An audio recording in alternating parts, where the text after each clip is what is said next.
Bismillah- Bismillahirrahmanirrahim. Assalamualaikum warahmatullahi wabarakatuh.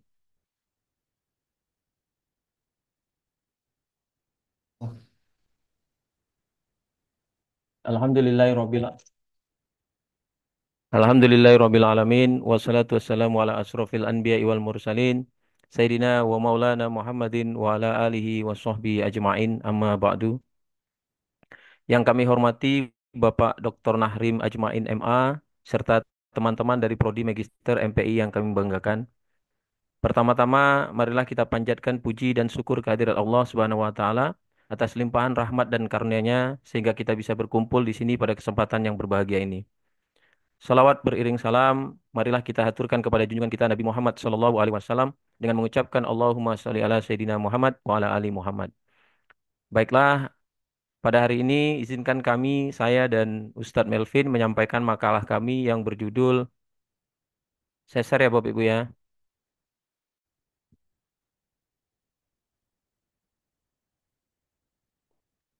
Nah, ini dia. Yang berjudul Manajemen Pengarahan dan Pengaturan atau Taujih wa Tansik dalam Perspektif Al-Quran dan Al-Hadis.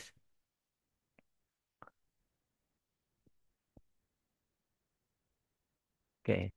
Bagaimana kita ketahui bahwa dalam Islam, manajemen pengarahan dan pengaturan sangatlah penting dalam menjalankan berbagai aktivitas kehidupan. Al-Quran dan hadis mengajarkan kepada kita prinsip-prinsip yang menjadi dasar manajemen yang baik, mulai dari aspek kepemimpinan hingga pengelolaan sumber daya manusianya. Di dalam Al-Quran dan Al-Hadis terdapat banyak unsur yang menjadi tolak ukur dalam manajemen pendidikan Islam. Salah satunya adalah pengaturan dan pengarahan atau istilah lainnya adalah taujih wa tansik. Nah, di dalam makalah ini apa yang akan kita bahas itu ada 2, 4, 6, ada 6 ya. Ada 6 pembahasan yang akan kita kupas satu persatu. Yang pertama adalah apa itu pengertian manajemen dalam perspektif Islam. Kemudian yang kedua adalah pengertian manajemen pengarahan dan pengaturan atau taujih wa tansik dalam perspektif Islam. Yang ketiga, pengertian manajemen pengarahan dan pengaturan atau taujih wa tansik dalam perspektif Al-Quran dan Al-Hadis. Yang keempat adalah faktor-faktor yang mempengaruhi pengarahan. Yang kelima, fungsi manajemen pengarahan dan pengaturan dalam perspektif Al-Quran dan Al-Hadis. Dan yang terakhir adalah bagaimana melakukan fungsi actuating yang baik. Nah, sekarang kita akan coba masuk ke dalam, sebelum kita lanjutkan dengan yang lain, maka kita akan coba memahami dulu apa itu definisi atau pengertian dari manajemen. Kata manajemen itu berasal dari bahasa Latin, yaitu manus yang berarti tangan dan agere yang berarti melakukan. Jadi kalau kita gabungkan dua kata ini menjadi kata kerja managere yang artinya menangani. Managere diterjemahkan ke dalam bahasa Inggris dalam bentuk kata kerja yaitu to manage. Yang kalau kita artikan dalam bahasa Indonesia itu menjadi P4. Apa itu P4? P4 adalah perencanaan, pengorganisasian, pengarahan dan pengendalian sumber daya organisasi untuk mencapai tujuan secara efektif. Hal ini juga dipertegas oleh Al-Qur'an dalam surat As-Sajdah ayat 5. Bismillahirrahmanirrahim. Yudabbirul amro minas sama'i ilal ar sumaya ruju ilaihi fi yaumika na miqdaruhul fasanati mimma ta'udun. Yang kalau kita artikan, artinya dia mengatur segala urusan dari langit ke bumi, kemudian segala urusan itu naik kepadanya pada hari yang kadarnya atau lamanya adalah 1.000 tahun menurut perhitunganmu.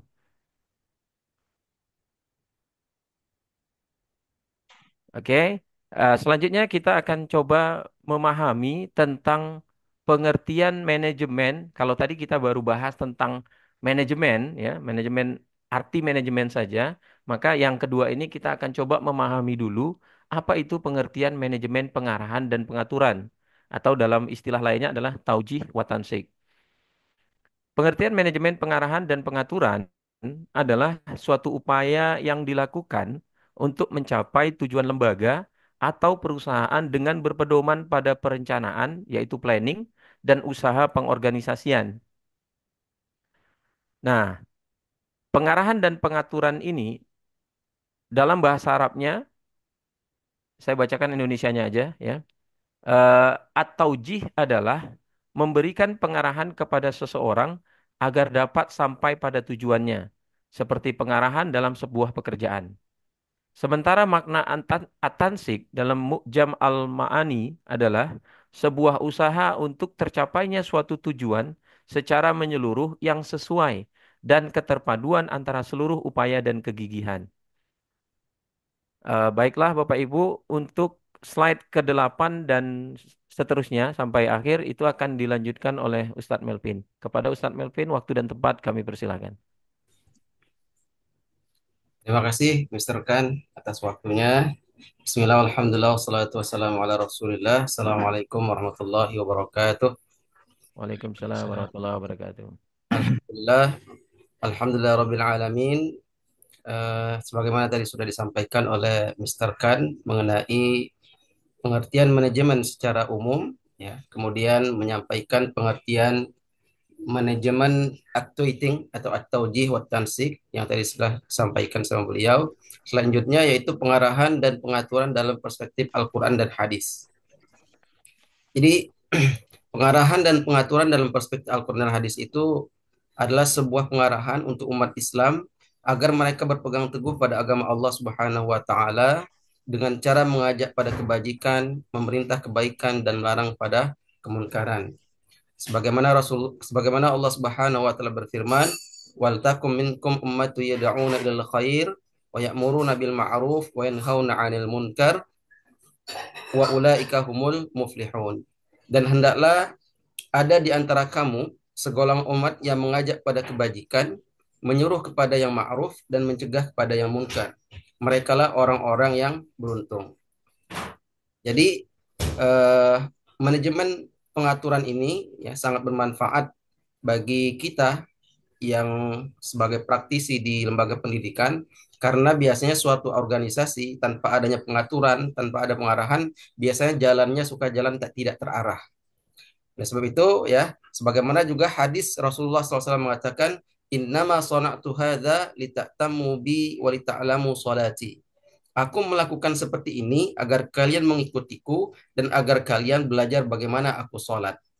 Nah, dalil ini sama juga dengan hadis yang lain ketika Rasulullah SAW mengajarkan kepada kita tentang bagaimana sholat yang benar. Sallu kama ra'aitumuni usolli. Sholatlah kalian sebagaimana kalian melihatku sholat. Ini adalah bagian dari pengarahan yang Rasulullah SAW berikan kepada kita agar kita jangan sampai melaksanakan suatu pekerjaan, terutama sesuatu yang wajib yaitu sholat, hanya sekedar menggugurkan kewajiban, tapi betul-betul sesuai dengan tuntunan dari Rasulullah SAW. Selanjutnya,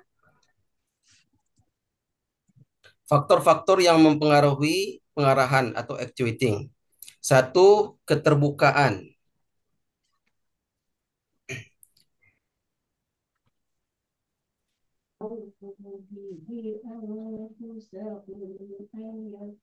Yaitu keterbukaan, kurangnya sifat terbuka antara pimpinan dan pegawai.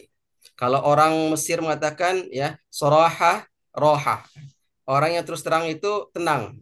Jadi kalau seandainya dalam sebuah pengarahan itu tidak ada keterbukaan, maka biasanya terlalu banyak komunikasi-komunikasi yang tidak efektif sehingga pengarahan itu tidak menjadi maksimal. Yang kedua, kepercayaan pada pesan tertulis. Nah, seringkali kita ketika menjadi seorang pimpinan itu lebih sering menyampaikan pesan-pesan atau pengarahan itu melalui pesan tulis, melalui WA, tapi jarang sekali ketemu muka gitu kan. Sehingga semakin banyak pesan-pesan yang tertulis tadi menumpuk di grup-grup WA, akhirnya tidak terbaca dan tidak maksimal pelaksanaannya. Kemudian yang ketiga yaitu ketakwaan kepada Allah Subhanahu wa taala. Ini yang paling penting. Sebab kalau ketahuan kepada Allah Subhanahu wa taala ya sebagaimana kita ketahui sebelum-sebelumnya sering disampaikan ayat tentang ya kita itu diberitakan oleh Allah Subhanahu wa taala untuk melaksanakan amanah. Karena pengarahan ini adalah bagian dari bagaimana kita memanage suatu amanah yang diberikan kepada kita apa namanya sebagai bawahan atau kita yang memberikan pengarahan kepada bawahan kita selaku seorang pemimpin. Kemudian yang keempat yaitu pesan yang berlebihan. Nah, terkadang pesan yang berlebihan ini ya apa menutup esensi daripada atau substansi daripada pesan yang ingin kita sampaikan. Misalnya terlalu banyak apa namanya candanya atau terlalu banyak pesan-pesan yang tidak penting kita sampaikan padahal sebenarnya esensi yang kita sampaikan itu tidak mengena kepada orang yang ingin kita arahkan. Kelima, timing, ya, waktu yang kurang tepat. Ya, misalnya di waktu yang kurang tepat kita memberikan pengarahan sehingga pengarahan itu tidak maksimal dipahami oleh orang yang kita berikan arahan. Dan yang keenam yaitu penyaringan. Ya, lanjut, Ustaz.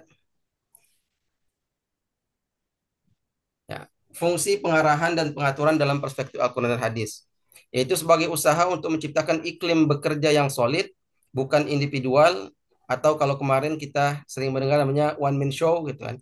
Kemudian yaitu sebuah kerjasama teamwork di antara staf pelaksana program melalui pengarahan dari leader sehingga tujuan organisasi dapat tercapai secara efektif dan efisien. Selanjutnya, yang terakhir yaitu bagaimana melakukan fungsi activating yang baik. Dengan cara kunci utamanya adalah melaksanakan fungsi manajemen activating dalam perusahaan maupun organisasi, yaitu komunikasi yang terjalin dengan baik. Setiap pemimpin harus mempunyai kemampuan berkomunikasi yang baik, jelas, dan mudah dimengerti oleh orang lain. Sehingga orang lain ketika memahami atau menerjemahkan perintah dari pimpinannya, dia bisa memahami dengan baik karena pemimpin atau pimpinan itu memiliki skill komunikasi yang baik. Artinya kata-kata yang disampaikan harus jelas, kalimat-kalimat yang ingin disampaikan juga jelas, jangan sampai komunikasi yang kita sampaikan itu tidak sesuai dengan esensi dari pesan yang ingin kita sampaikan. Demikian yang bisa kami sampaikan, sengaja ini slide-nya tidak terlalu banyak karena hari ini ada dua pemakalah. Ya, insya Allah nanti akan disambung oleh pemakalah yang kedua, yaitu kelompoknya Bu Nurul dan Bu Yosi. Terima kasih. Wallahu a'lam bishawab. Aku qouli hadza wa astaghfirullah li wa lakum. Wassalamualaikum warahmatullahi wabarakatuh. Warahmatullahi Waalaikumsalam warahmatullahi wabarakatuh. wabarakatuh.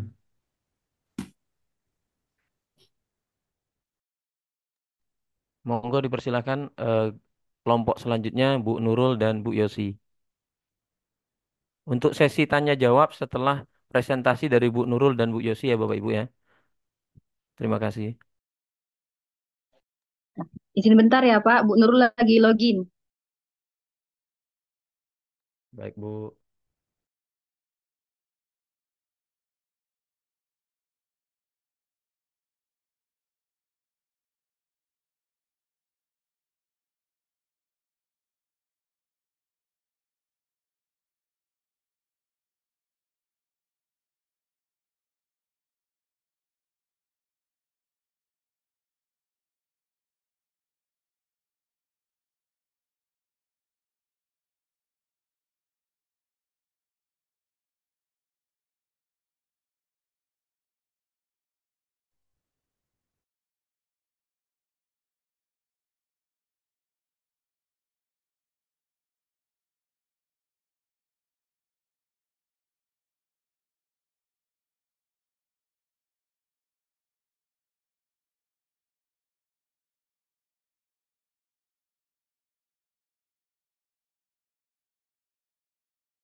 Bismillahirrahmanirrahim. Assalamualaikum warahmatullahi wabarakatuh.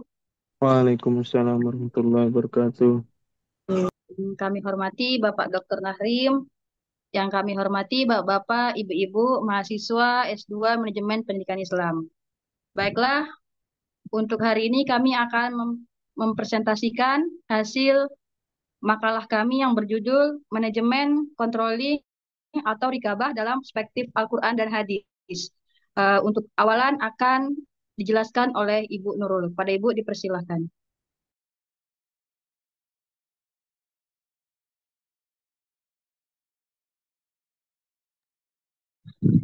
Baiklah, saya akan melanjutkan presentasi dari Ibu Yosi. Yang pertama adalah latar belakang sekolah sebagai sebuah organisasi tentunya memiliki sistem manajemen yang dikelola oleh kepala sekolah dan stafnya. Salah satu fungsi manajemen yang penting adalah pengawasan atau controlling yang berperan sebagai elemen kunci yang dalam sebuah organisasi. Pengawasan bertujuan untuk memastikan bahwa rencana yang telah ditetapkan dapat dicapai sesuai dengan yang direncanakan. Pengawasan dilakukan agar setiap kegiatan berjalan sesuai dengan harapan dan yang lebih penting untuk mencegah terjadinya penyimpangan dari rencana yang sudah ditetapkan. Selanjutnya, rumusan masalah yang pertama itu apa yang dimaksud dengan manajemen controlling, yang kedua bagaimana pengendalian atau controlling dalam perspektif Al-Quran, dan yang ketiga ada bagaimana pengendalian atau controlling dalam perspektif hadis. Baiklah, yang pertama itu pengertian pengendalian atau controlling. Pengendalian adalah tindakan pengawasan yang dilakukan untuk membandingkan rencana dengan kinerja dalam mencapai tujuan yang diharapkan.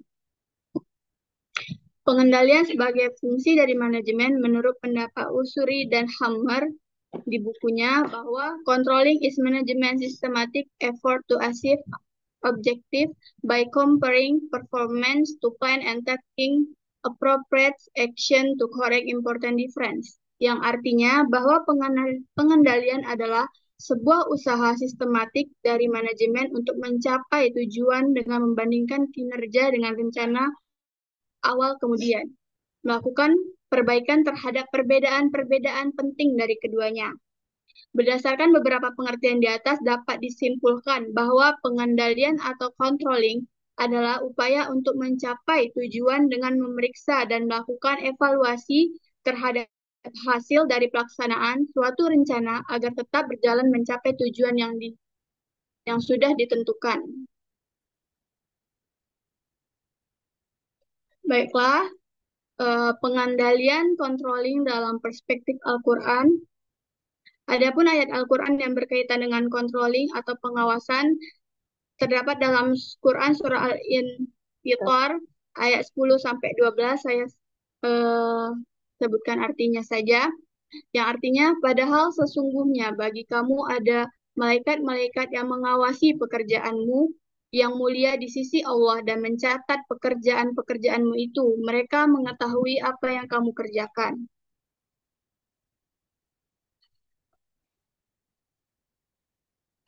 Selanjutnya, ayat Al-Quran mengenai pengawasan atau controlling ini terdapat dalam Quran surah Al-An'am ayat 164, yang artinya, katakanlah, apakah aku akan mencari Tuhan selain Allah, padahal Dia adalah Tuhan bagi segala sesuatu, dan tidaklah seorang membuat dosa melainkan kemudaratannya kembali kepada dirinya sendiri, dan seorang yang berdosa tidak akan memikul dosa orang lain. Kemudian kepada Tuhanmu lah kamu kembali dan akan diberitakannya kepadamu apa yang kamu perselisihkan. Quran surah Al-An'am ayat 164. Selanjutnya, pengendalian atau controlling dalam perspektif hadis. Saya langsung membacakan artinya saja ya Pak atau Ibu. Artinya, menceritakan pada kami Sufyan bin Waki, menceritakan pada kami Isa bin Yunus dari Abi Bakar bin Abi Maryam, menceritakan pada kami Abdullah bin Abdurrahman, memberitahukan pada kami Amr bin Aun, menceritakan pada kami Ibnu Mubarak dari Abi Bakar bin Abi Maryam, dari Damrah bin Habib dari Syaddad bin Aus dari Nabi Shallallahu Alaihi Wasallam bersabda, orang yang cerdas itu adalah orang yang mengalahkan hawa nafsunya atau dirinya dan melakukan perbuatan untuk kehidupan setelah mati. Sedangkan orang yang lemah adalah orang yang mengikuti hawa nafsunya dan berangan-angan kepada Allah atau berharap akan takdirnya. Sufyan berkata, ini hadis Hasan. Berkata lagi, mandana nafsahu adalah mengevaluasi dirinya di dunia sebelum dihisap nanti di hari kiamat. Baiklah, selanjutnya akan dijelaskan oleh Ibu Yosi. Kepada Ibu dipersilahkan. Mungkin. Pengendalian atau controlling dalam perspektif hadis.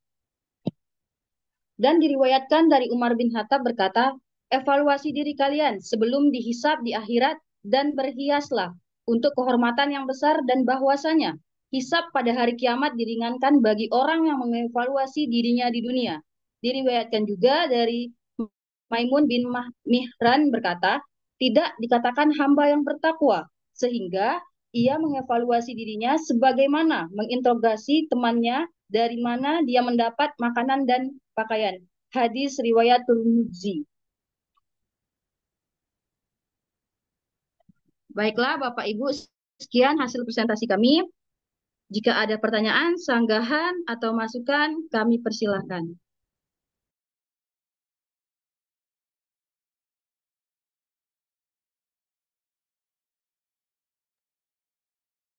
Silakan Bapak Ibu.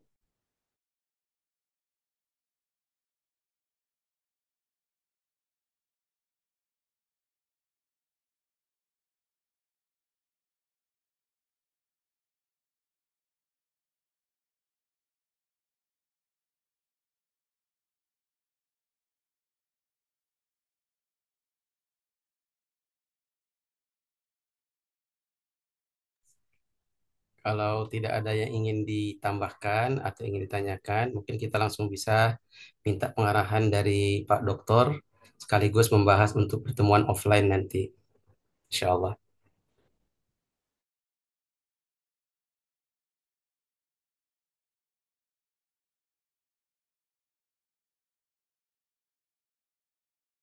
Baik Bu Kimi, ada yang mau ditambahkan atau ditanyakan? Silakan. Langsung ditujukan ke siapa ya Bu? Ke kelompok siapa gitu maksudnya?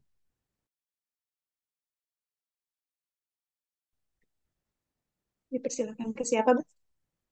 Bu Kimi Yati Oh, Saada dulu. saya.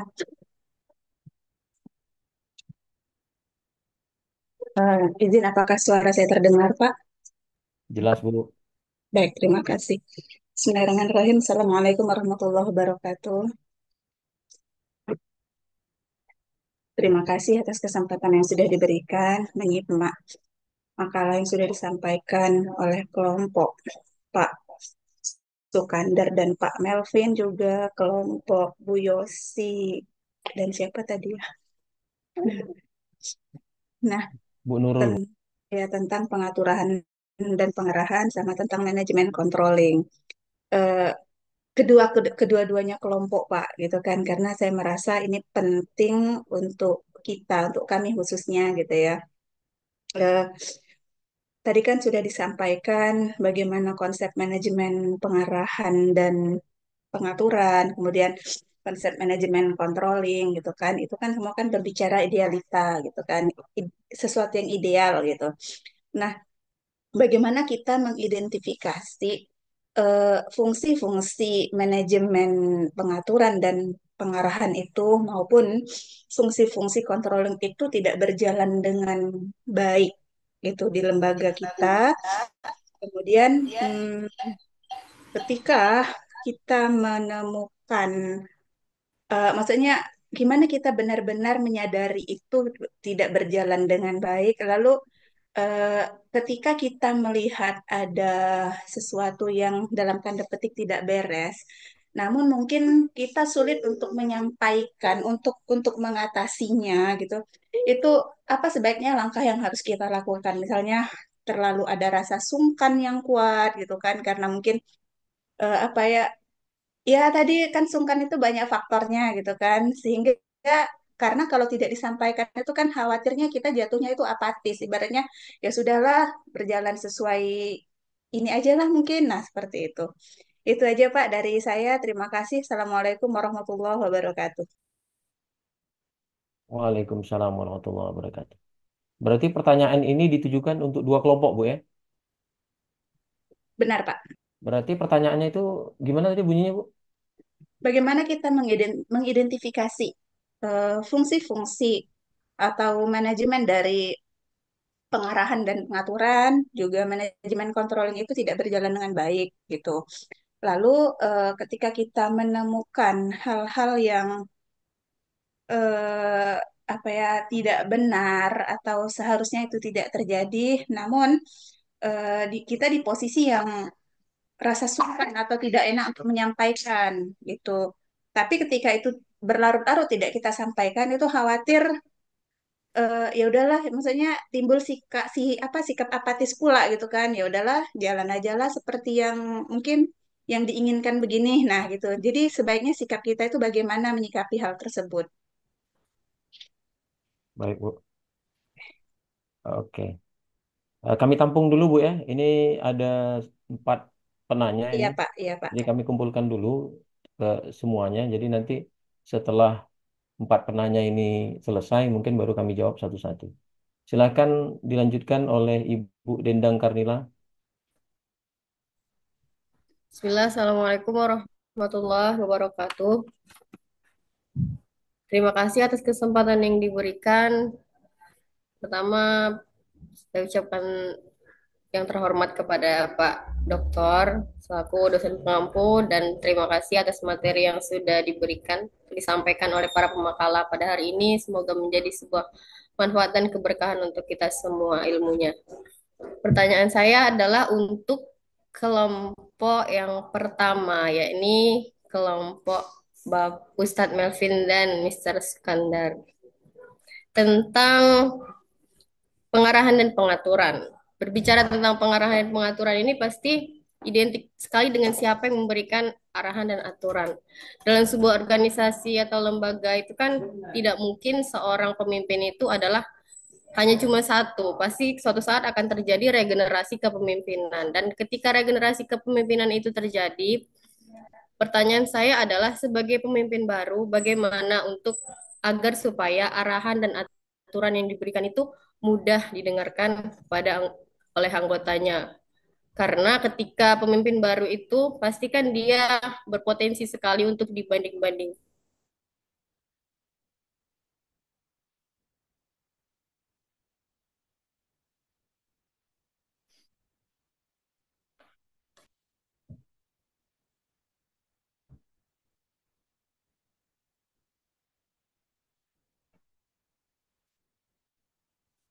Nyal siapa ya ini? Punya Bu Dendang belum selesai nih, Pak. Masih nyangkut nih. Bu Dendang gimana? Bisa dilanjutkan Berarti pertanyaan? Bu Dendang yang nge-freeze sinyalnya. Oh, Oke, oke. tertangkap kayaknya udah, Pak. Oke, berarti yang ditanyakan itu kalau angkap eh, sebagai pemimpin baru, bagaimana cara kita agar didengar oleh karyawan gitu lah kurang lebih ya, Pak ya? Begitu, Pak, biar nggak dibanding-bandingkan. Oke. Tak Nah, terlempar, nah, terlempar kemana, Bu? lempar keluar Zoom. Lanjut, Bu. Ada lagi yang mau disampaikan? Oke, begitu saja Pak tadi. Jadi sebagai seorang pemimpin baru, bagaimana kita dapat menyampaikan dengan mudah arahan dan aturan agar didengarkan gitu. Oke, baik, Bu. Berarti sudah kami catat pertanyaannya. Mohon ditunggu ya, sebentar, Bu ya. Baik, terima kasih. Sama-sama. Dilanjutkan oleh Ibu Rika Sofiana. Dipersilakan. kasih. Assalamualaikum warahmatullahi wabarakatuh. Waalaikumsalam warahmatullahi wabarakatuh. Yang, Suaranya agak kecil, Bu. oh ya, yang terhormat Dokter Bapak Dokter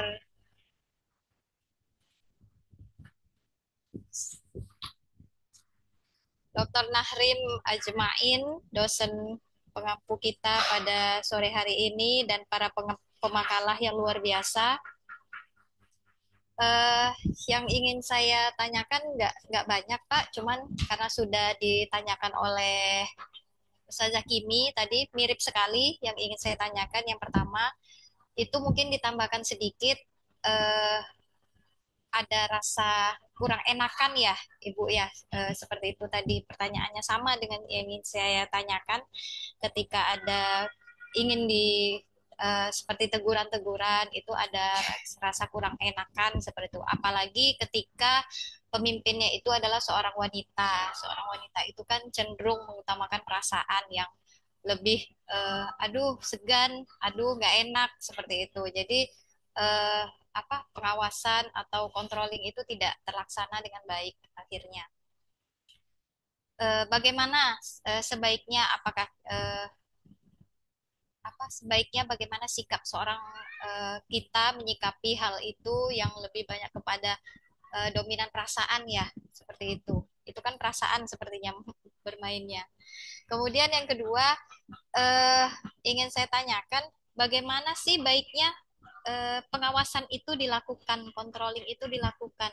Apakah di awal, di tengah-tengah, atau di akhir kegiatan, agar setiap jalannya kegiatan atau jalannya itu berjalan eh, tetap dalam controlling gitu, dalam pengawasan. Jadi bagaimana tetap di dalam alur seperti itu. Jadi baiknya tuh pengawasan tuh di awal kah, di tengah kah, atau di akhir seperti itu. Terima kasih, itu saja. Baik, Bu. Terima kasih atas pertanyaannya. Insya Allah nanti setelah penanya terakhir mungkin akan kami coba jawab satu persatu. Terima kasih. Silakan dilanjutkan Pak Hendi.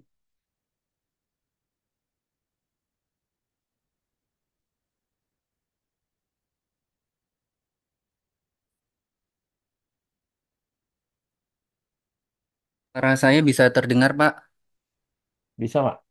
Taib. Yang pertama yang kami hormati Bapak Dr. Nahrim Ajmain sebagai pengampu mata kuliah, dan selanjutnya tentu pemateri dan pemakalah yang sungguh sangat luar biasa gitu. Di sini saya sebenarnya ada dua pertanyaan untuk dua pemakalah. Yang satu ini sebenarnya mungkin karena Pak Melvin tadi sudah menyampaikan karena terbatas dua pemateri, jadi slide-nya tidak banyak gitu. Jadi sebenarnya materi dan penyampaiannya sudah cukup jelas dan bagus gitu. Saya jujur belum baca makalahnya, cuma mungkin ketika di slide tadi menampilkan apa tantangan, kendala atau solusi gitu, mungkin mungkin saya tidak bertanya karena slide-slide sebelumnya udah cukup bagus dan jelas. Pertanyaan saya, Pak, untuk pemakalah pertama tentang pengarahan dan pengaturan ini, ketika Bu Rika tadi hampir mirip ada yang dengan Bu Kimi, sebenarnya pertanyaan saya ini juga ada hampir mirip dengan yang ditanyakan Bu Dendang gitu. Tapi saya kira ada sedikit perbedaannya gitu. Gini Pak, bagaimana pengarahan dan pengaturan itu supaya efektif dan tidak miss persepsi gitu. Kalau tadi kan sudah beberapa disampaikan penjelasan-penjelasannya, tetapi pada prakteknya itu gini, ketika seorang pimpinan melakukan pengarahan dan pengaturan, itu di tengah keterbukaan informasi yang seperti ini gitu. Karena pada dasarnya tidak mungkin semua hal kita bisa buka di jajaran yang bukan levelnya, seperti itu. Nah, tetapi kendalanya di tengah keterbukaan seperti ini, hampir hal-hal yang seharusnya tidak terbuka di semua jenjang itu pasti diketahui oleh semua jenjang, gitu, Pak. Jadi ketika kita melakukan pengarahan, misal kita untuk menjaga kawan kita yang satu gitu karena dia perlu dijaga gitu, kita melakukan pengarahan seperti ini gitu. Tetapi karena keterbukaan informasi yang cepat itu orang-orang yang mendengarkan pengarahan kita itu juga akan mental gitu loh Pak. Ibaratnya mementahkan itu. Ibaratnya kita jadi punya ngomong A tapi di sisi lain B gitu. Jadi pengarahan itu tidak efektif gitu. Jadi yang ingin saya tanyakan makanya ketika Pak Taufik kemarin mengatakan harusnya bawahan itu juga coba mikir jadi pimpinan. Pimpinan itu juga ngerasa jadi bawahan gitu. Jadi poinnya itu bagaimana ketika itu mengatasi supaya pengarahan dan pengaturan kita itu ya setidaknya meskipun tidak sempurna mencapai titik efektif seperti itu.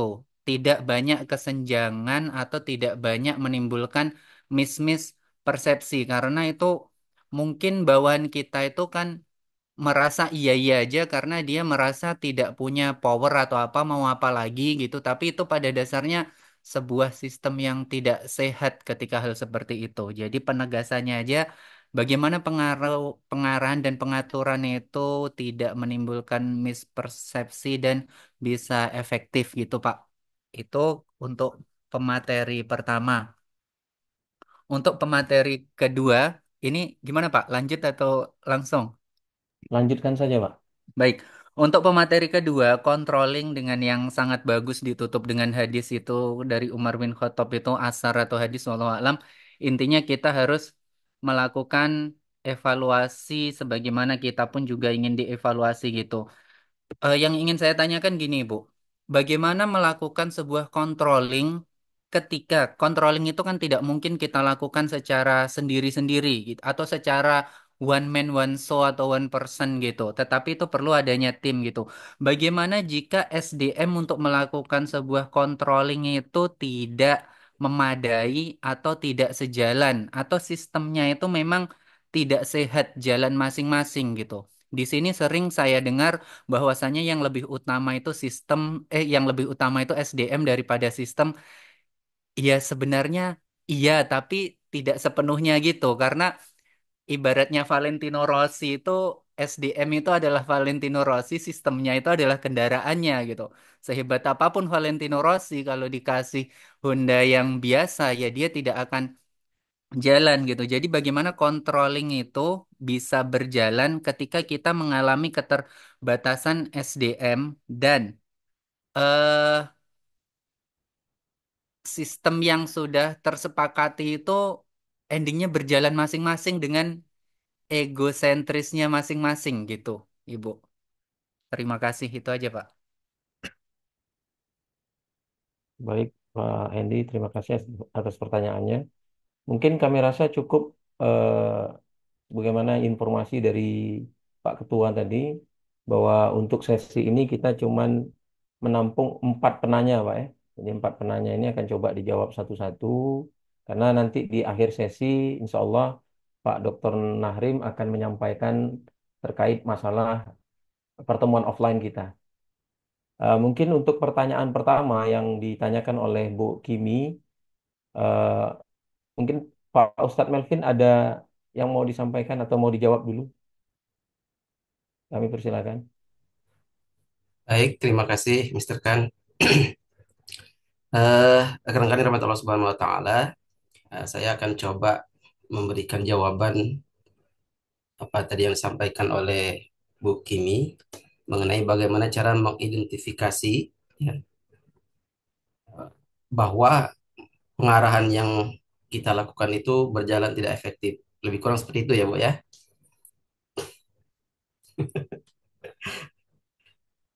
Kalau apa namanya jadi kalau dalam sebuah manajemen pengarahan itu sebenarnya faktor-faktor yang bisa kita ketahui dari pengarahan apakah dia berjalan dengan baik atau tidak diantaranya bisa kita lihat dari kinerja daripada bawahan kita. Kalau kinerjanya atau produktivitasnya menurun, kemudian kedisiplinan yang terjadi di bawahan kita itu tidak lagi baik, nah itu salah satu bahwa pengarahan yang kita lakukan tidak berjalan dengan efektif. Atau bisa jadi ya pengarahan yang kita lakukan ya tidak tersampaikan dengan baik kepada bawahan kita karena mungkin esensi daripada pesan-pesan yang ingin kita sampaikan itu tidak tercerna dengan maksimal oleh bawahan kita. Sehingga terjadilah motivasi karyawan atau bawahan kita itu menjadi rendah.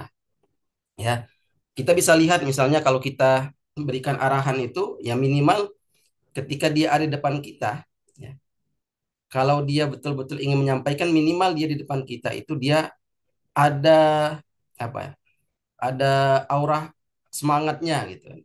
Kalau di depan kita saja dia sudah tidak semangat, ya apalagi di belakang kita. Nah, jadi itu bagian dari identifikasi yang bisa kita lihat. Yang kedua, yang selanjutnya kita bisa lihat dari tingkat pergantian karyawan. Nah, ketika terjadi tingkat pergantian karyawan atau di lembaga pendidikan tingkat resign itu sangat tinggi, ya, nah, itu biasanya ada hal-hal yang kita arahkan itu sudah tidak sesuai lagi dengan apa yang menurut mereka inginkan, gitu kan.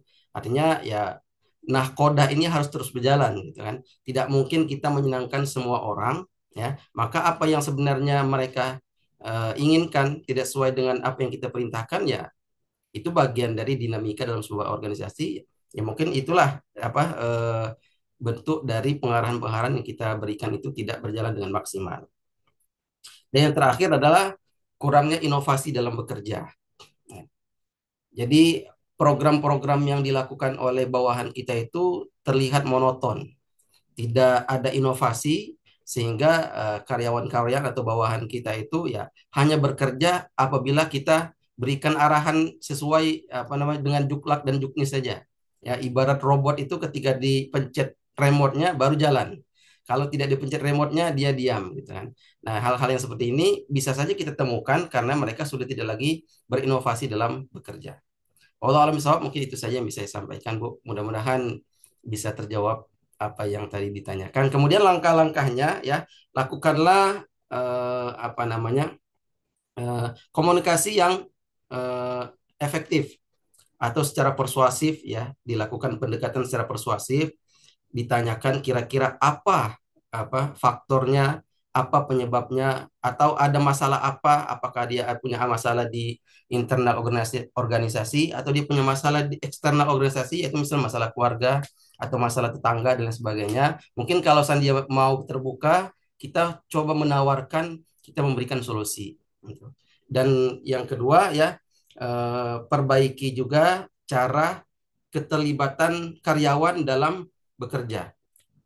Saya pernah mengalami dulu ya, ada satu guru ya di Depok dulu itu, dia paling tidak suka kalau seandainya pekerjaan dia itu disaingi oleh guru yang lain. Nah, sehingga dia merasa kalau ada perintah dari kepala sekolah, kemudian perintah itu didapatkan sama guru yang lain, dia merasa tersaingi.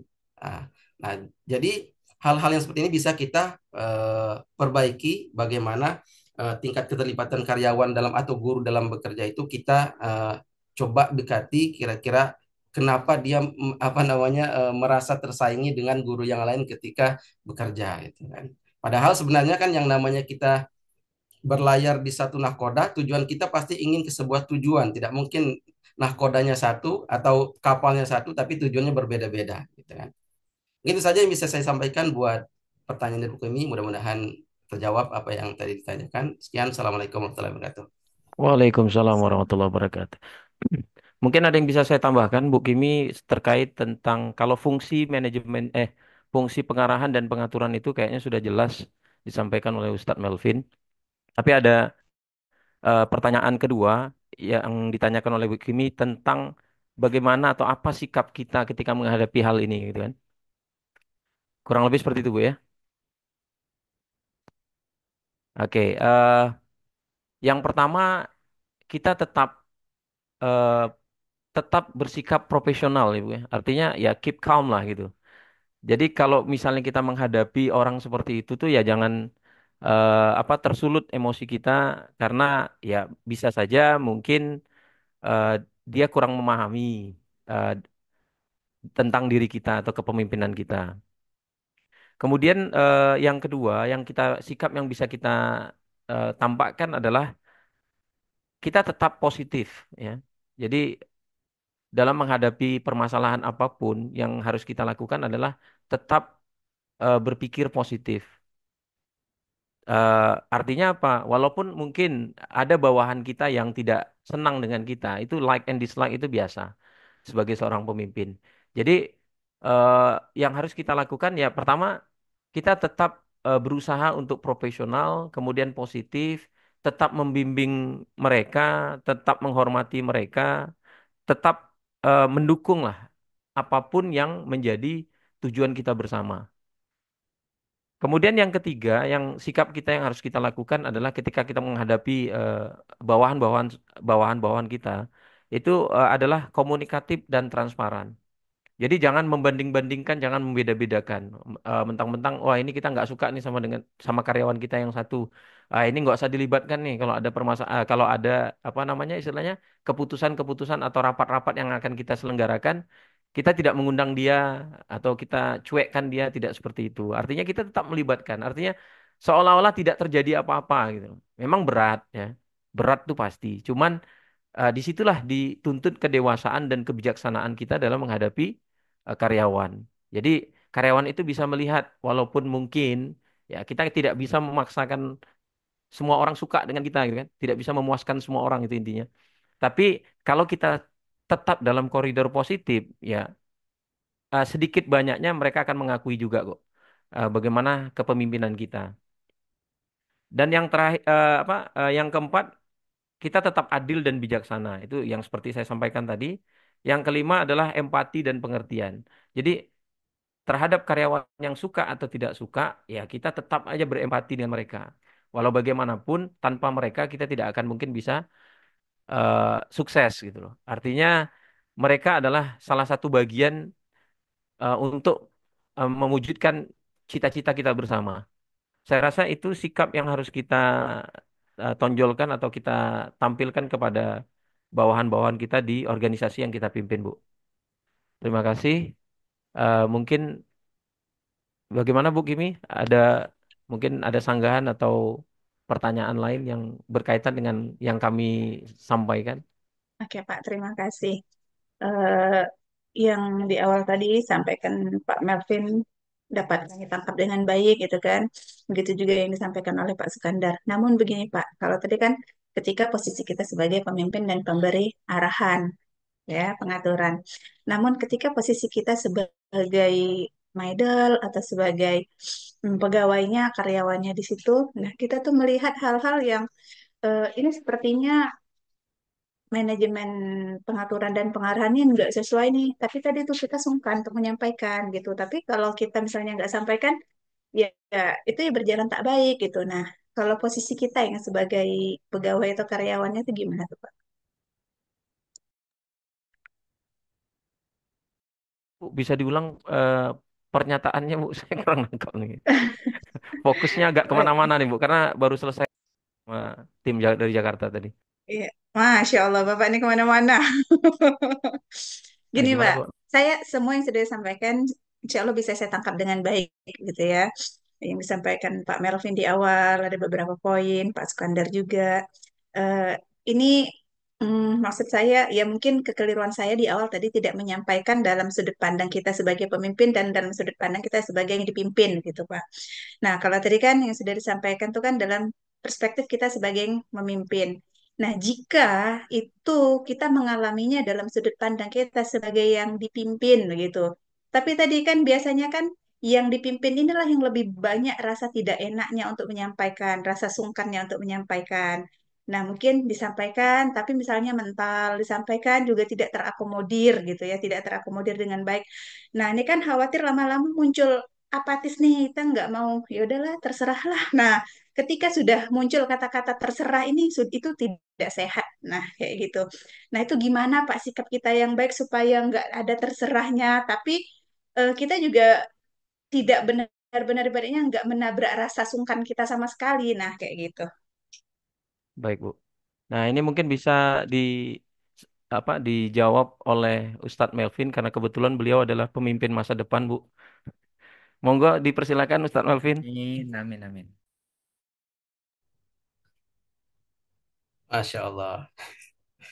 Baik, jadi gimana ya saya memulainya ini? Jadi apa namanya? Kalau saya, Bu, ya mungkin beda ya. Tipikal laki-laki dan perempuan itu beda. Kalau bagi saya sebagai laki-laki, ya, saya bilang terserah itu setelah saya sampaikan. Kalau belum sampaikan belum boleh terserah. Itu kalau tipikal seorang laki-laki itu akhirnya apa? Ya qulil haqqa walau kana murran. Sampaikan walaupun itu pahit. Tapi ya dengan komunikasi yang baik gitu kan. Ya kita ajak dia gitu kan kemana dulu, jangan sampai disampaikan di depan orang ramai gitu kan. Karena sekelas Imam Syafi'i saja mengatakan jangan nasihati aku di depan orang banyak karena aku memiliki hati yang bisa saja hatiku terkalahkan oleh syahwatku gitu kan. Nah, artinya kalau saya setelah saya sampaikan kepada teman tadi, partner tadi, ya kita pahamkan ke dia bahwasanya kita menyampaikan ini bentuk kepedulian kita kepada dia ya sebagai seorang partner kerja kita gitu kan. Jangan sampai apa namanya apa yang dilakukan oleh partner kita itu diketahui oleh pimpinan kita. Justru saya menyampaikan ini supaya apa sebagai antisipasi gitu kan supaya dia tidak apa melakukan hal-hal yang tidak baik lebih jauh lagi seperti itu. Nah, setelah kita sampaikan ternyata dia tidak juga apa mau mengindahkan apa yang kita sampaikan, itu baru terserah. Itu. Yang penting eh, ishad ini qad balagtu gitu kan, saksikan bahwa saya sudah menyampaikan seperti itu. Allah alam sabu seperti itu. Assalamualaikum. Waalaikumsalam. Biasanya kan Waalaikumsalam kita warahmatullahi memang menyampaikan apa timbul kata-kata terserah itu kan setelah menyampaikan, menyampaikan dan menyampaikan ya Pak ya. Biasanya begitu. Karena tadi ya ketika apa ya tidak terakomodir atau ruang-ruang komunikasi terbatasi itu ya dinamika dalam lembaga itu ya akan hilang gitu. Itu bahaya. Oke Pak, terima kasih Pak Sukandar, Ya, Pak Malvin. baik Bu, terima kasih kembali.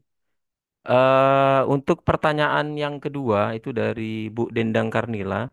Ini pertanyaannya kalau nggak salah saya sebagai pemimpin baru, bagaimana cara kita agar didengar oleh bawahan kita? Seperti itu Bu ya, Bu Dendang? Ya Pak, betul. Betul ya. Ini kalau kami lihat pertanyaannya kayaknya lebih mengarah kepada controlling nih Bu.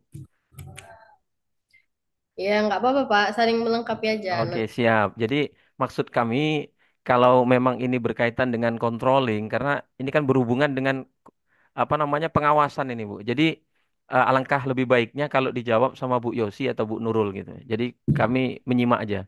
Silakan, Ibu. Mohon izin Mister Kan. Ya, Ustadz. Nggak apa-apa saya sedikit menyampaikan saja apa yang saya ditanyakan sama Bu Dendang tadi. Ya, Oke. mungkin ini ya perspektif dari seorang pemimpin ya, bukan perspektif dari bawahan ya. Bagaimana cara memberikan pengarahan atau kontrol kepada bawahan kalau kita menjadi seorang pemimpin baru di sebuah organisasi gitu kan. Tapi memang harus kita pahami bahwa ya dinamika dalam organisasi itu pasti ada namanya regenerasi atau perubahan atau mutasi atau reshuffle gitu kan. Nah, dalam Al-Quran sini sudah mengatakan watil kal ayyamu nudawiluha bainan nas. Begitulah hari-hari dipergilirkan di antara manusia. Itu yang pertama harus kita pahami. Yang kedua, ya, ada istilah namanya likul limarhalatin rijaluha walikul rijalin marhalatuha, marhala gitu ya. Kalau nggak salah seperti itu. Ya, setiap masa itu ada sosok pemimpinnya dan setiap orang pasti ada masanya. Ya, artinya kan setiap organisasi akan menemukan pemimpinnya yang tepat sehingga organisasi itu menjadi maju dan pesat gitu kan. Terkadang organisasi itu ketika terjadi pergantian ada juga ternyata dia menemukan pemimpin yang biasa saja, kalem gitu kan. Ya, seperti yang kita apa dipelajari di apa manajemen kepemimpinan kemarin kan ada tipikal-tipikal pemimpin itu kan ada yang otot apa ada yang apa namanya keras gitu apa namanya apa namanya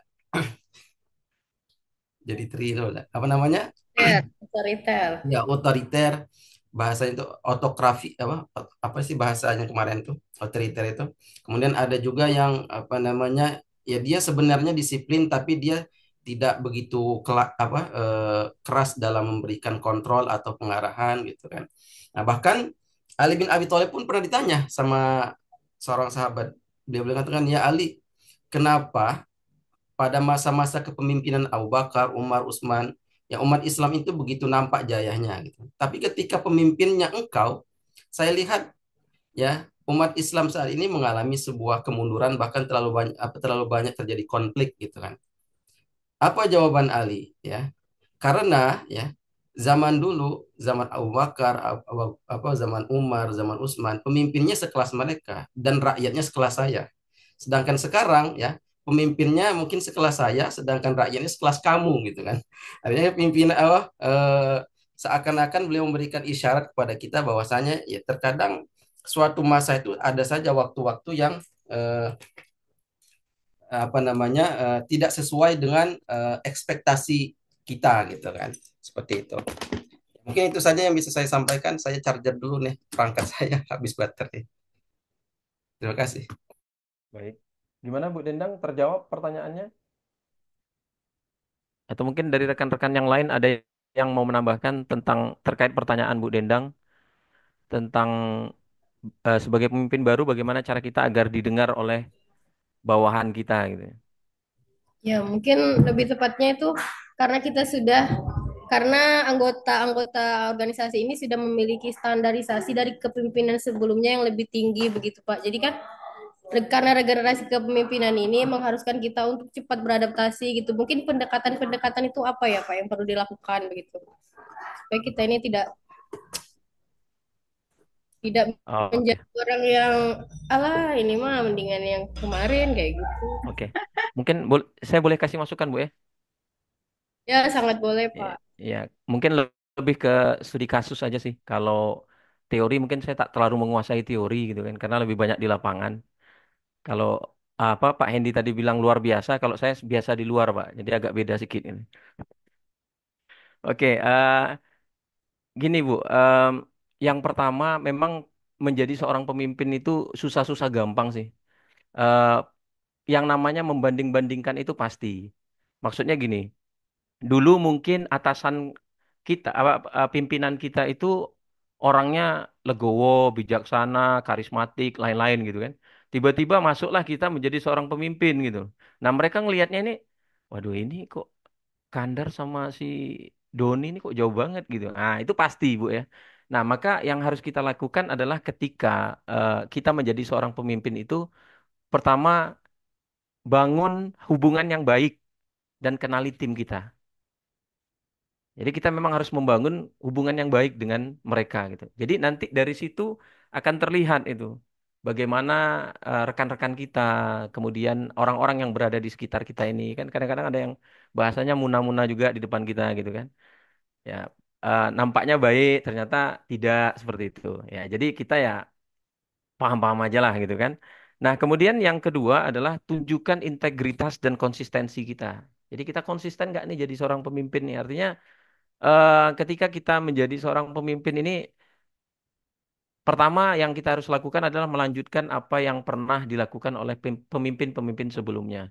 Kemudian ucapan kita itu kan menjadi apa ya namanya istilahnya pegangan bagi mereka. Jadi keep your promise gitu. Jadi ketika kita mimpin jangan ngasih janji-janji aja macam eh, kemarin kita dengarkan ada beberapa pemaparan dari calon-calon kepala daerah atau calon kepala negara gitu kan. Kadang-kadang janjinya yang banyak gitu.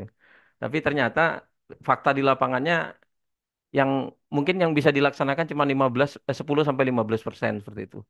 Jadi itu yang menjadi pegangan mereka biasanya sih. Kemudian yang ketiga mungkin bersikap terbuka dan mendengarkan. Jadi ketika ada keluhan seperti yang kemarin Bu Fajar sampaikan, kadang-kadang kan ada jenis bawahan ini yang modelnya kalau dia komplain atau dia ngeluh, ya jangan dicuekin gitu loh. Nah, disitulah maka dituntut kepekaan kita terhadap karyawan yang kita pimpin. Jadi kalau misalnya ada keluhan, ada apa, makanya mungkin kita bisa lakukan seperti yang saya sebutkan kemarin di materinya Pak Taufik, itu kita buat diskusi setiap mungkin bisa kalau nggak bisa setiap hari mungkin bisa 2 hari sekali atau 3 hari sekali seperti itu. Kenapa? Karena dengan begitulah maka kita akan bisa tahu permasalahan-permasalahan yang terjadi terhadap bawahan-bawahan kita. Nah, nanti dari apa yang mereka sampaikan, bagaimana tanggapan dan respon kita terhadap eh, tindakan apa namanya permasalahan-permasalahan itu. Nah, maka disitulah keterbukaan dan empati kita harus muncul gitu. Dan yang keempat, yang terakhir mungkin yang bisa saya simpulkan adalah jadilah pemimpin yang selalu membimbing gitu. Nah, jadi artinya kalau kita jadi pemimpin ya usahakanlah untuk bagaimana yang mungkin pastinya kita ditunjuk menjadi seorang pemimpin itu kan pasti kita punya kualifikasi. Yang saya yakin apa namanya istilahnya HR atau HRD-nya sebuah perusahaan atau sebuah sekolah itu ESDM lah kalau istilahnya itu tidak melihat bahwa orang ini punya kualifikasi. Kalau dia memang tidak cocok dijadikan pemimpin, dia tidak akan dijadikan pemimpin. Nah, maka dengan kualifikasi itulah dia bisa menjadi seorang pemimpin. Jadi yang dia miliki itu usahakan untuk ditularkan kepada teman-teman sekitarnya sehingga terjadilah nanti duplikasi kepemimpinan atau bahasa lainnya kaderisasi gitulah. Mungkin dari saya itu Bu yang bisa saya sampaikan terkait masalah eh, pertanyaan Bu Dendang tadi. Mudah-mudahan terjawab. Terima kasih. Sedikit menambahkan, Mister. Silakan Ya. Ustadz.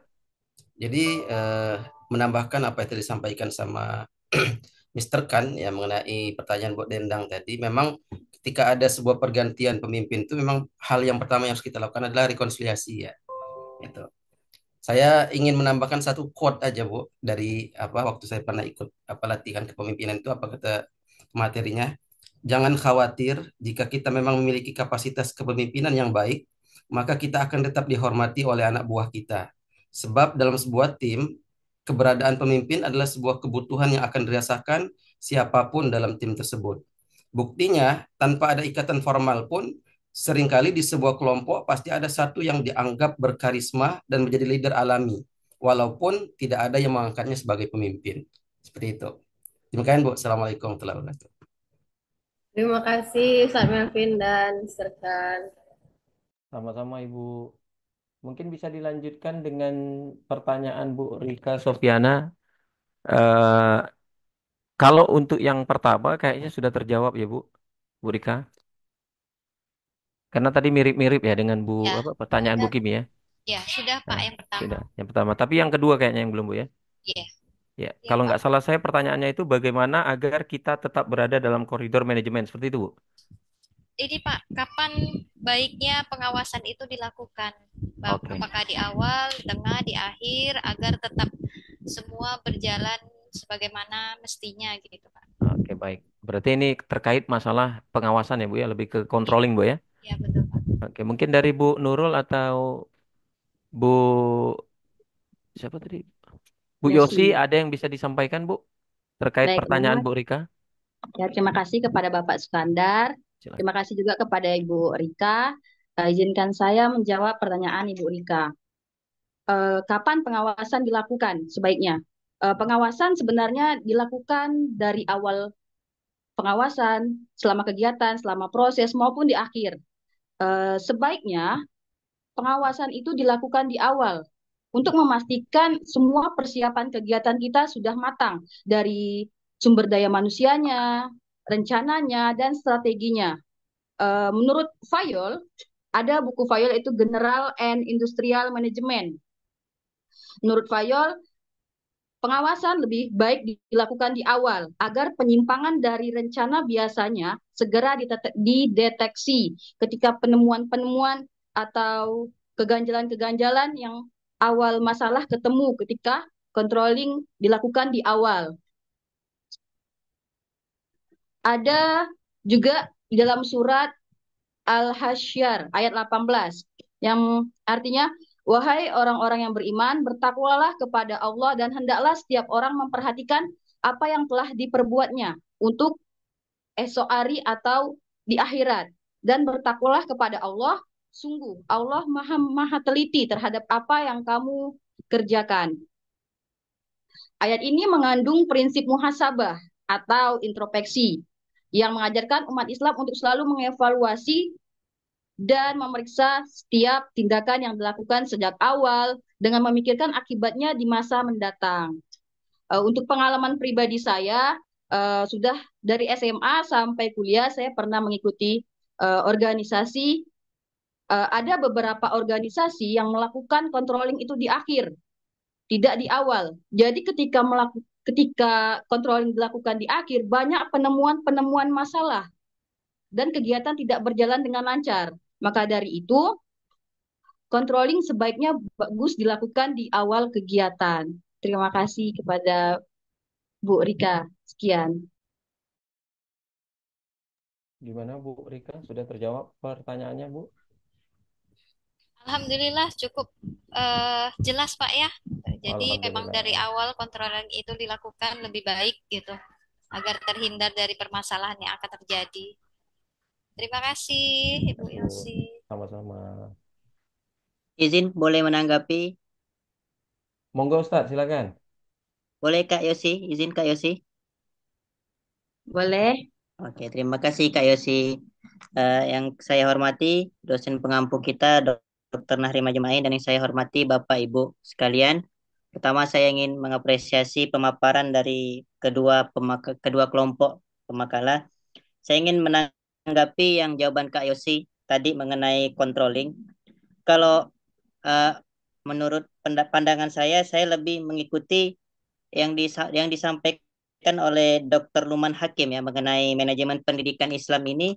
Untuk controlling itu lebih baiknya itu dilakukan di setiap tahap manajerial, mulai dari perencanaan, mulai dari controlling, dan juga mulai dari perencanaan, organizing, kemudian controlling itu sendiri, fungsi controlling sendiri, dan terakhir actuating. Jadi di setiap tahap manajerial itu perlu ada yang namanya controlling. Ini pendapat Dr. Luman Hakim dalam kita melaksanakan manajemen pendidikan Islam karena kita mengelola pendidikan Islam. Jadi diperlukan controlling itu di setiap lini tahap manajerial. Mungkin ini saja mungkin ini ya, tanggapan dari saya mengenai kapan controlling ini bagusnya kita gunakan gitu. Mungkin seperti itu, Mister. Boleh menanggapi Farhan? Boleh, silakan Kak. Tadi saya sudah bilang kan, pengawasan itu baik dilakukan dari awal, selama proses maupun di akhir. Kan sebaiknya itu dilakukan saat kapan? Saat awal. Tapi proses pengawasan memang dilakukan di awal, di selama proses, dan di akhir. Cuman kan tadi kan ditanya sama Bu Rika, mana baiknya? Jadi kan saya jawab awal. Karena kan di awal dimulainya kegiatan. Bagaimana Farhan? Baik Kak, terima kasih Kak tanggapannya Kak.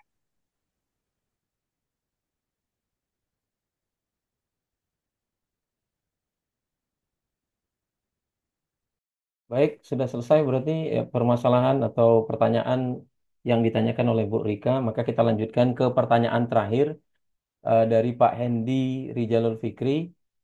Eh, te- Beliau bertanya tentang bagaimana pengarahan dan pengaturan ini tetap efektif gitu ya. Kurang lebih seperti itu pertanyaannya. Benar Pak Hendi? Iya, Pak. Oke, baik. Mungkin Ustadz Melvin bisa bantu dijawab dulu.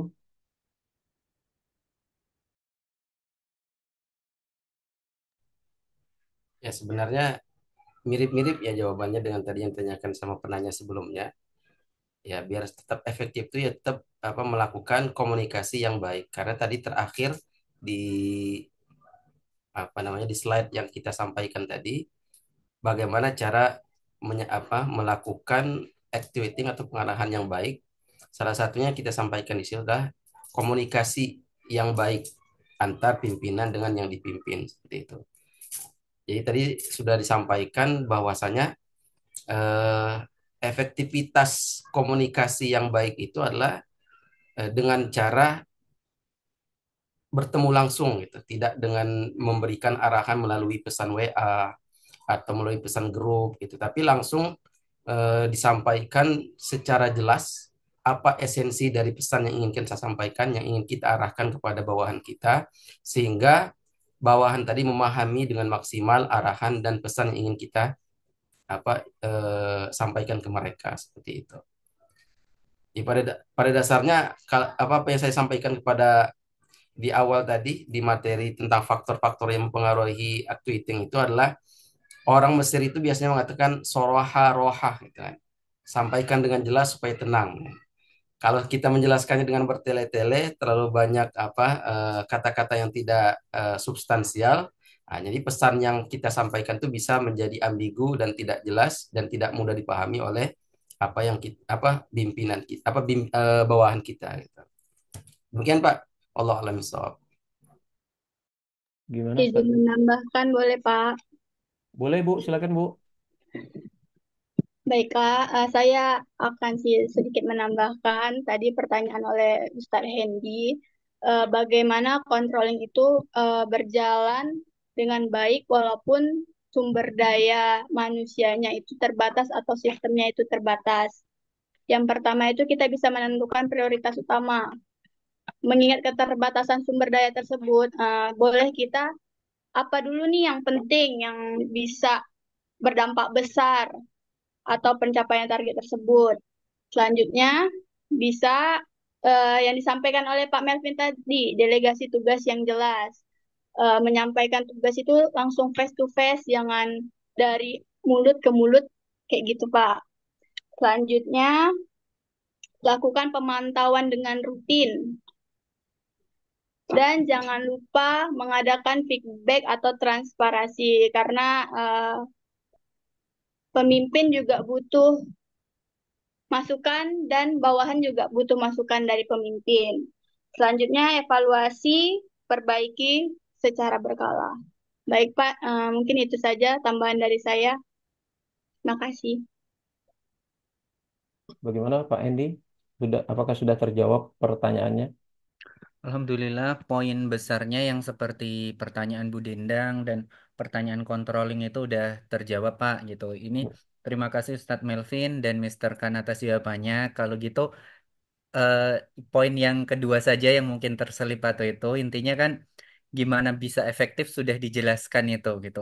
Nah, tetapi sorohah-rohah itu, segala keterbukaan yang seperti itu pada dasarnya dalam level pimpinan itu ada hal-hal yang tidak mungkin untuk kita seterbuka utuh, tetapi di dalam kemajuan teknologi informasi, hal yang coba kita tutupi itu tidak akan mungkin tertutupi. Misalnya gini. Waktu Ustadz Melvin yang terakhir tadi kan intinya jangan khawatir jika kita memiliki kapasitas yang intinya dalam sebuah kelompok yang belum tersusun atau nggak terkenal aja akan terlahir leader-leader alami yang punya karisma gitu kan. Nah, misal seorang leader yang berkarisma itu melakukan suatu miss atau kesalahan, tentu harga sebuah leader yang berkarisma itu beda dong dengan bawahan-bawahan yang biasa gitu. Nah, ini akan coba kalau ini saya tegakkan secara lurus, goncang dong eh, intinya manajemen atau di suatu lembaga saya, maka akan saya coba untuk menjaga ini dengan ya seperti saya dekati saya itu. Nah, tetapi menjaga ini tentu adalah me- tidak sejalankan sesuai role yang transparan tadi gitu. Jadi saya coba menutup itu, tetapi hal itu tidak mungkin terjadi gitu. Semua pasti akan tahu dan itu akan ngefek ke yang lain.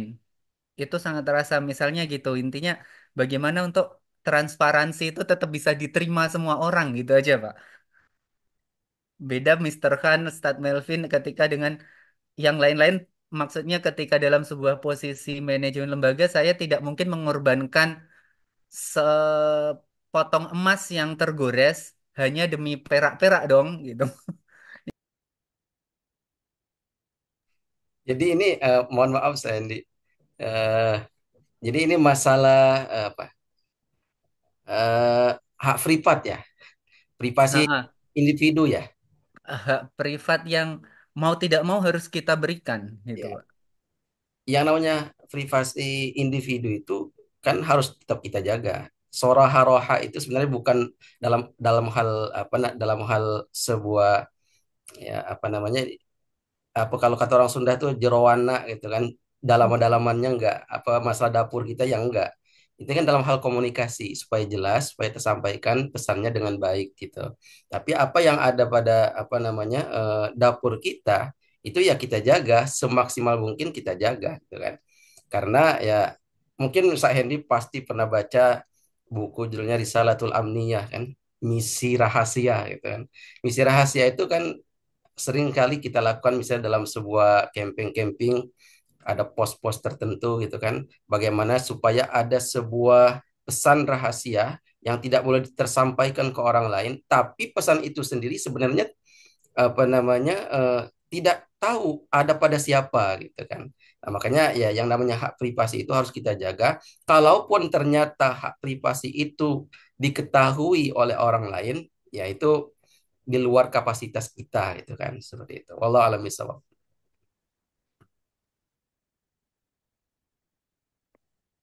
Gimana, Ustadz Andy?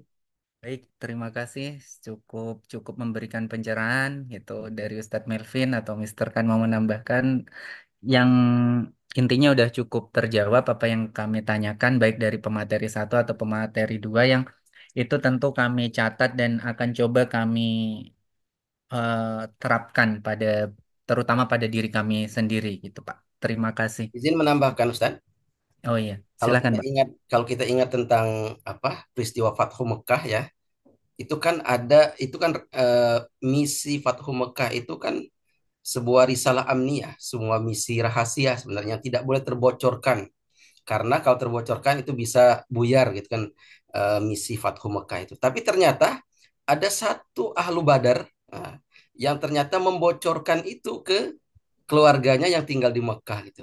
Tapi ya Rasulullah SAW tidak sampai hati untuk menghukumnya karena beliau merupakan ahlu Badar gitu kan. Tapi sahabat-sahabat yang lain, kalau nggak salah Hatib bin Abi Baltaah ya nama beliau ya kalau nggak salah. Mudah-mudahan saya nggak salah.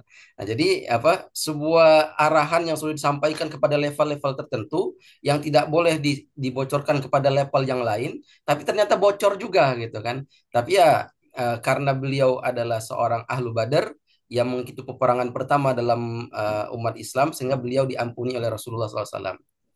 Demikian Allah alim. Terima kasih Ustadz Melvin dan Mister Kan. Sama-sama Pak. Baik, Alhamdulillah untuk sesi tanya jawab kita kami rasa cukup. Kami kembalikan kepada Pak Doktor untuk mungkin memberikan tanggapan atau ada diskusi yang ingin dilanjutkan. Waktu dan tempat kami persilahkan. Oke, Alhamdulillah. Assalamualaikum warahmatullahi wabarakatuh. Waalaikumsalam warahmatullahi Waalaikumsalam wabarakatuh. warahmatullahi wabarakatuh. Alhamdulillah, salatan wassalaman ala Rasulillah sallallahu alaihi wasallam. Allahumma salli ala sayyidina Muhammad wa ala ali sayyidina Muhammad. Bapak Ibu mahasiswa Manajemen Pendidikan Agama Islam pada mata kuliah Manajemen Pendidikan Islam dalam eh, Al-Quran dan Hadis. Alhamdulillah pada hari ini kita sudah sampai di pertemuan kelima dan keenam membahas tentang taujih tansik, kemudian bahas tentang riqabah, bahas tentang actuating, kemudian controlling. Alhamdulillah tadi banyak diskusi panjang. Saya yakin kalau kita lanjutkan ini tak selesai-selesai ini.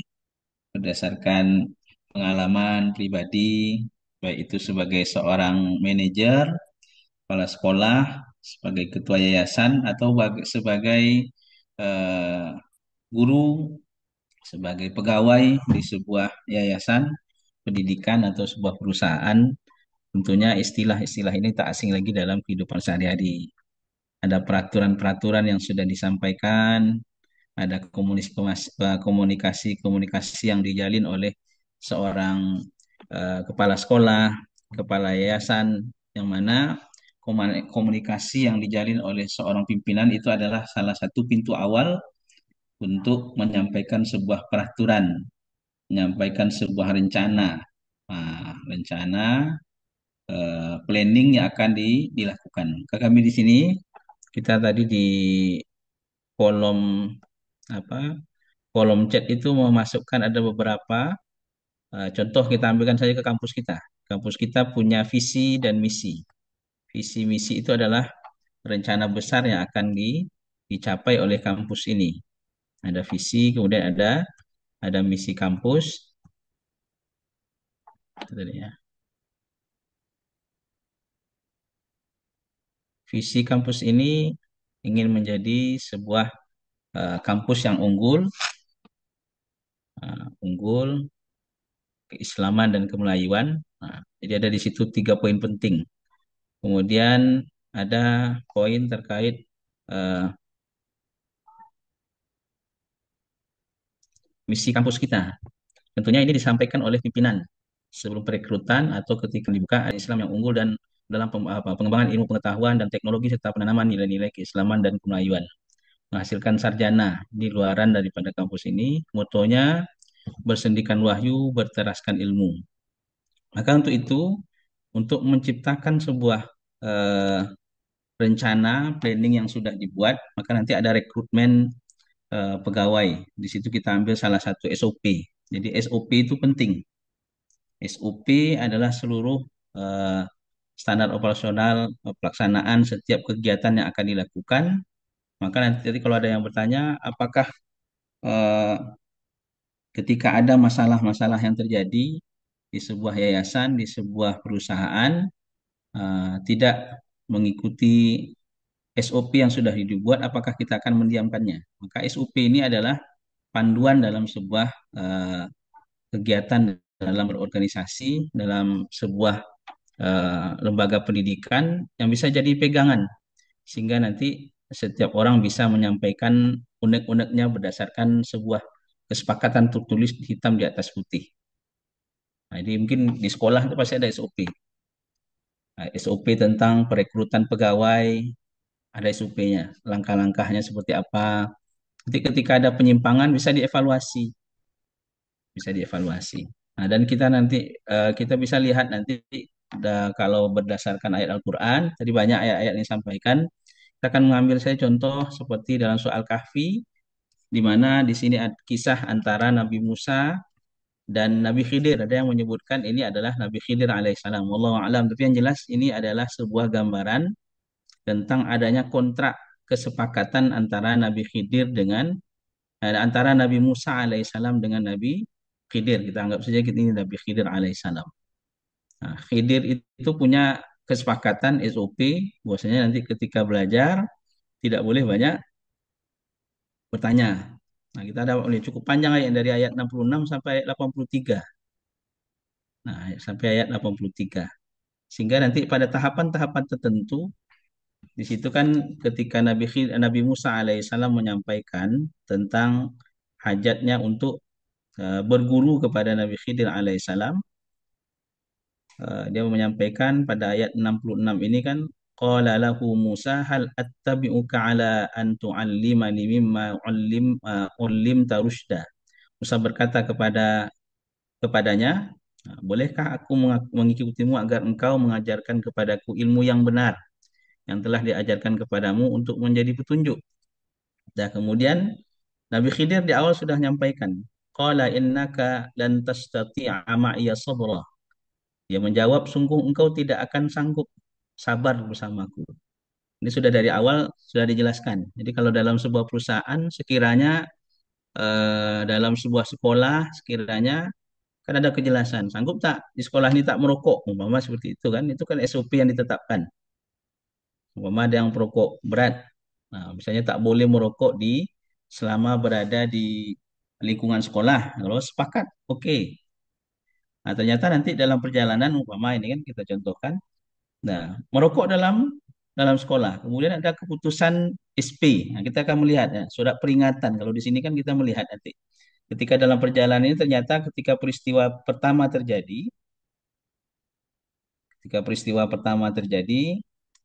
pada ayat fantalaqa hatta idza raqiba fis safinah pada ayat 71, maka berjalanlah keduanya hingga ketika keduanya menaiki perahu lalu dia melubanginya. Kita sama-sama pernah mendengar kisah ini. Nabi Khidir melubangi kapal tersebut. Nah, kemudian Nabi Khidir pada ayat 71 ini kan berkata Nabi Musa alaihissalam protes kepada Nabi Khidir. Qala akharaqtaha litughriqa ahlaha laqad ji'ta syai'an imra. Kata Nabi Musa alaihissalam, mengapa engkau melubangi perahu itu? Apakah itu apakah untuk menenggelamkan penumpangnya? Sesungguhnya engkau telah membuat sesuatu kesalahan yang besar. Padahal di awal ada kesepakatan. Ada kesepakatan yang dibuat SOP dari Nabi Khidir tak boleh tanya. Apapun yang terjadi tak boleh tanya. Padahal di awal dia katakan takkan sabar. Tapi kata Nabi Musa, dia akan tetap ikut, insya Allah sabar. Ternyata pada peristiwa pertama dia tak sabar. Kemudian apa kata Nabi Khidir alaihissalam pada ayat 72, qala alam aqul innaka lan tastati'a ma'iya sabra. Dia berkata, bukankah sudah kukatakan bahwa engkau tidak akan mampu sabar bersamaku. Itu adalah salah satu bentuk daripada peringatan peringatan dari Nabi Musa, Nabi Khidir alaihissalam atas kesepakatan awal yang dibuat. Jadi ada SP1 nih kalau kita boleh gambarkan, ini SP1 dari Nabi Khidir kepada Nabi Musa alaihissalam, karena di awal katakan sabar, dia bisa sabar, ternyata tak sabar, komplain dia. Masuk kasus kedua, Nabi Musa kembali berjanji kembali, janganlah engkau menghukum aku karena kelupaanku, janganlah engkau membebani aku dengan sesuatu kesulitan dalam urusanku. Jadi apa Ibu dirahmati oleh Allah, di sini sampai nanti tahap akhir Nabi Musa memang benar-benar mendapatkan putusan akhir dari Nabi Khidir, dan di akhir baru dia menjelaskan hal-hal yang terkait kenapa dia menenggelamkan kapal, kemudian kenapa dia membunuh seorang anak. Itu kan nanti dijelaskan oleh Nabi Khidir alaihissalam di dalam ayat ini. Nah, jadi kisah ini, Bapak Ibu rahmati oleh Allah, mungkin bisa menjawab beberapa pertanyaan tadi. Meskipun kalau kita lihat hal-hal yang terkait kenapa Nabi Khidir menenggelamkan kapal, mendirikan kembali sebuah dinding yang roboh, itu kan tidak diceritakan dari awal. Tapi ada kesepakatan kan dari awal tak boleh banyak tanya. Jadi dalam sebuah institusi tentunya ada peraturan-peraturan yang dibuat dengan tujuan untuk melanggengkan visi dan misi yang sudah dibuat dari awal. Dan yang membuat visi dan misi ini tidak seluruh komponen yang ada di sebuah yayasan. Nah, kalau kami bercerita, kalau di kampus itu ada istilahnya bukan ring satu, ring dua. Dalam rapat biasanya, kalau yayasan tidak semua kegiatan rapat itu diikuti oleh seluruh elemen yang ada di sebuah yayasan. Nah, mungkin kalau rapat tahunan semuanya bisa ikut. Tapi kalau di kampus ini ada istilahnya rapat senat. Nah, rapat senat itu yang bisa ikut hanya orang-orang tertentu yang mewakili keseluruhan daripada masyarakat yang ada di kampus. Yang senat itu biasanya yang masuk di situ ya senat dengan ketua atau rektor itu biasanya beda. Senat dan rektor itu biasanya beda. Meskipun di kampus kita antara ketua dengan senatnya itu sama. Nah, karena fungsi dari senat itu pengontrol. Jadi kalau di kampus kita ini ada namanya ketua. Pengontrolnya adalah senat, senat kampus. Kalau di sekolah itu ada biasanya kepala sekolah, yang kontrolnya adalah siapa kira-kira, Bu? Kalau di swasta, Wakil kurikulum. kepala sekolah.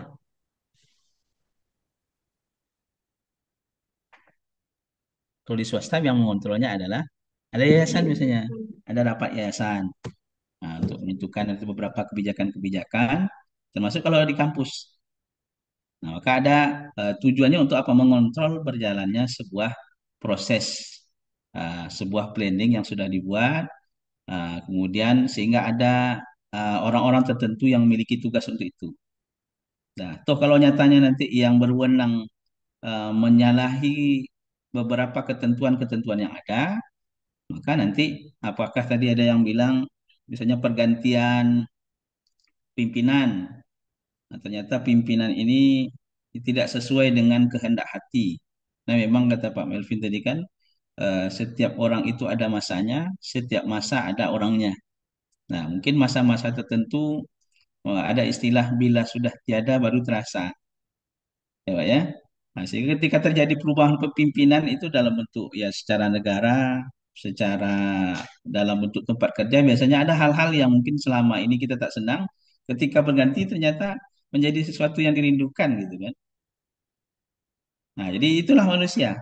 Nah, tapi tetap jalani selama itu masih sesuai dengan standar operasional yang sudah dibuat, sejalan dengan apa namanya planning yang sudah ditetapkan dari awal, visi misi kalau itu yayasan. Nah, maka itu ikuti. Nah, kalau sekiranya tak sesuai, maka silahkan lakukan evaluasi meskipun itu kepada pimpinan.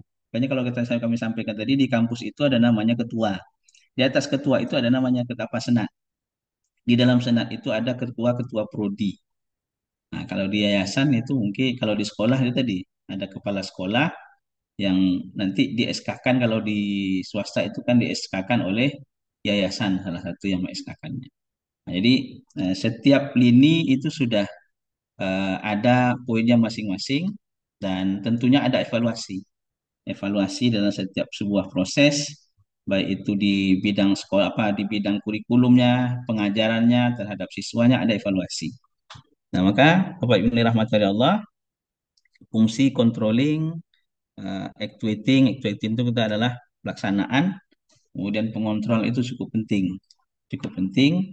Mungkin kalau contoh kita berikan contoh tadi mungkin misalnya kita pilah-pilah kira-kira mana SOP yang dibuat.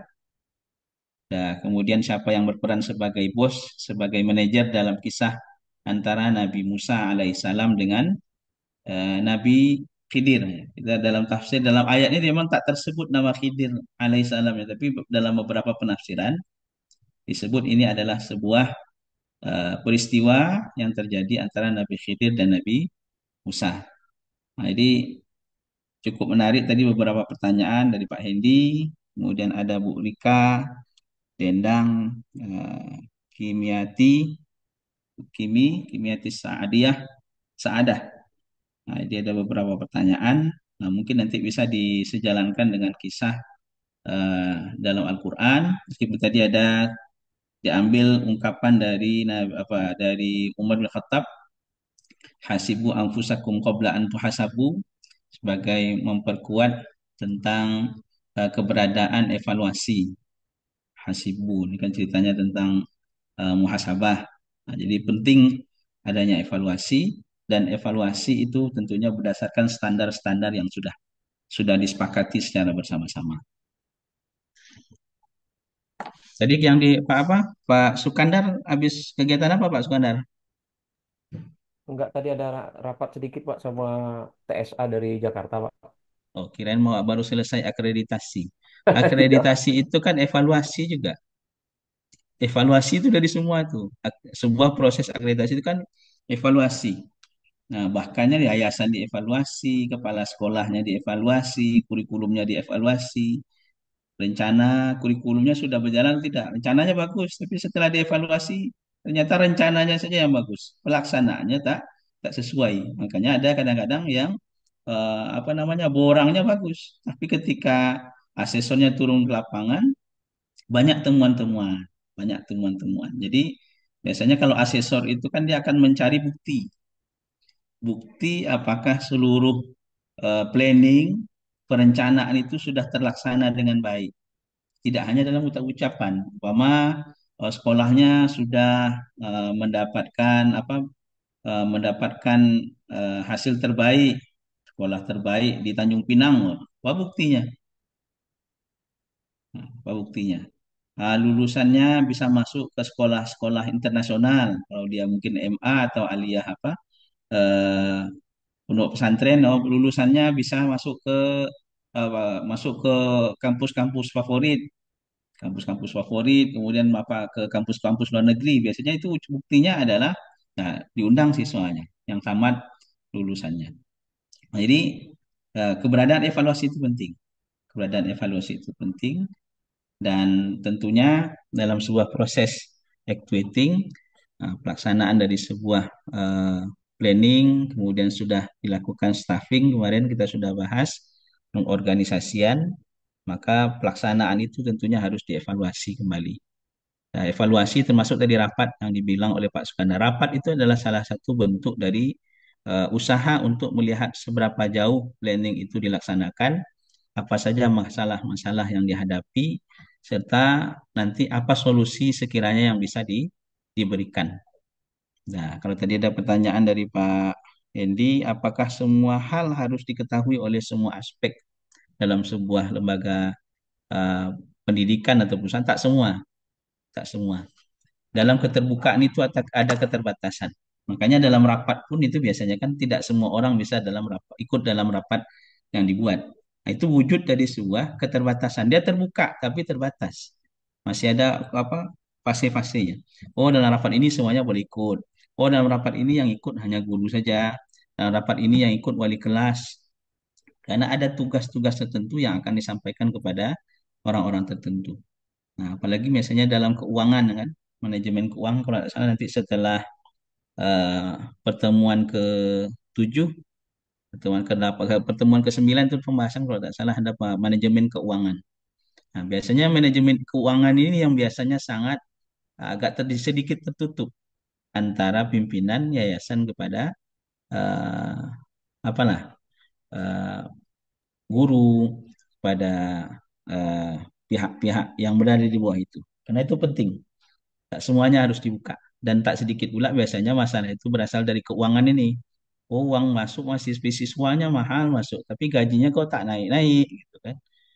Nah, jadi mungkin ketika ada pertanyaan seperti itu ya boleh juga disampaikan ya pihak pengelola juga harus menyampaikan dengan baik.